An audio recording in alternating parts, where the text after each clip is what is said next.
حلال رشتے کے انتظار میں بیٹھی بوڑھی ہوتی عورت کی فریاد۔ میری عمر اس وقت 35 سال ہے، میری ابھی تک شادی نہیں ہوئی کیونکہ ہمارے خاندان کی رسم ہے کہ خاندان سے باہر رشتہ کرنا نیچ حرکت ہے۔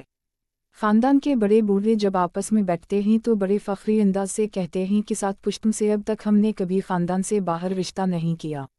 عمر کے 35ویں سال میں پہنچی ہوں، اب تک میرے لیے خاندان سے کوئی رشتہ نہیں آیا، جبکہ غیر خاندان سے کا ایک رشتے آئے، لیکن مجال ہے کہ میرے والدین یا بھائیوں نے کسی سے ہم بھی کیا ہو۔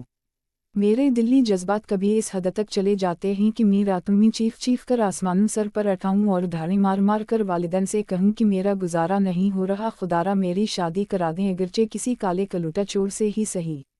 لیکن حیا اور شرم کی وجہ چپ ہو جاتی ہیں، میں اندر سے گھٹ کر زندہ لاش بن گئی ہوں۔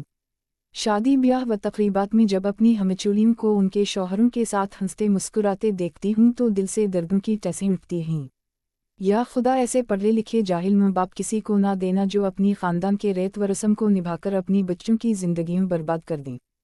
کبھی خیال آتا ہے کہ گھر سے بھاگ کر کسی کے ساتھ منہ کالا کر کے واپس آ کر والدین کے سامنے کھڑی ہو جاؤں کہ لو اب اچھی طرح نبھاؤ اپنے ساتھ پشتوں کا رسم۔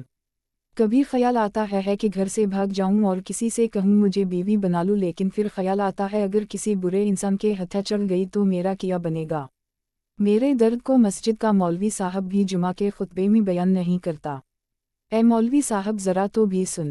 رات کو جب ابا حضور اور اماں ایک کمرے میں سو رہے ہوتے ہیں، بھائی اپنے اپنے کمروں میں بھابھیوں کے ساتھ آرام کر رہے ہوتے ہیں، تب مجھ پر کیا گزرتی ہے وہ صرف میں اکیلی ہی جانتی ہوں۔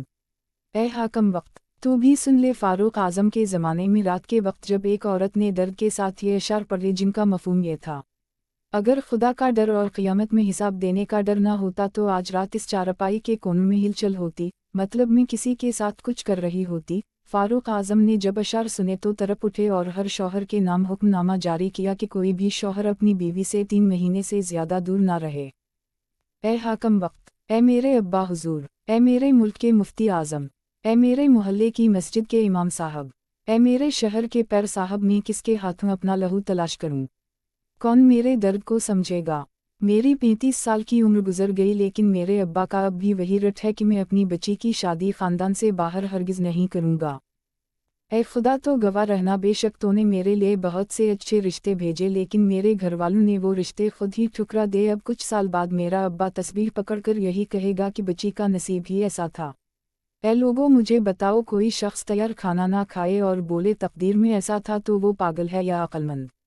اللہ پاک نوالے منہ میں ڈلوائے کیا۔